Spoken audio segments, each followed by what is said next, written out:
അപ്പോൾ ഇതാണ് ആ പറഞ്ഞ മരുന്ന്, നമ്മുടെ കുന്നിക്കുരുവിൻ്റെ ഇലയാണ് ഇത്. നമ്മൾ കാലിലൊക്കെ നമുക്ക് നീര് ചതവൊക്കെ വന്നിട്ട് നീര് വയ്ക്കുമ്പോൾ നീര് കുറയാനായിട്ട് ഇതിൻ്റെ ഇല നമുക്ക് ഉപയോഗമാണ് കേട്ടോ. അതെങ്ങനെയാണെന്ന് ഞാൻ പറഞ്ഞുതരാം. നമ്മളിതിൻ്റെ ഇല പറിച്ചെടുത്തതിന് ശേഷം നീര് വെച്ച ഭാഗത്ത് എണ്ണയോ തൈലോ പുരട്ടിയതിന് ശേഷം അതിൻ്റെ മുകളിൽ ഈ ഇല നമ്മൾ ഓരോന്നായിട്ട് പൊട്ടിച്ചെടുക്കുക. ഇതോരോന്ന് പൊട്ടിച്ചെടുത്തതിന് ശേഷം നമ്മൾ ആ നീര് വന്ന ഭാഗത്ത് അതിൻ്റെ മുകളിൽ ഇങ്ങനെ വയ്ക്കുക, അമർത്തി ഇങ്ങനെ വെച്ച് കൊടുക്കുക.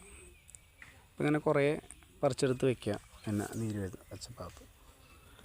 അപ്പോൾ ഒരു ദിവസം ഒരു നേരം ഒരു 3-4 മണിക്കൂർ വെച്ച് കഴിഞ്ഞാൽ തന്നെ ഈ ഇല ആ നീരൊക്കെ നമ്മുടെ വലിച്ച് എടുക്കുന്നതാണ് കേട്ടോ.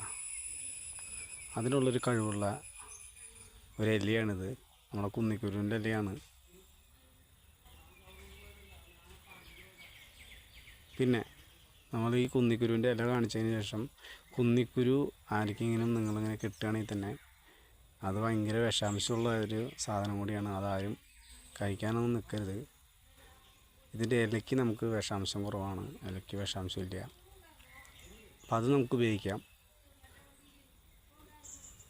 അപ്പോൾ അത്രയേ ഉള്ളൂ. അപ്പോൾ ഇനി ഒരു അടിപൊളി വീഡിയോ ആയിട്ട് വീണ്ടും കാണാം കേട്ടോ.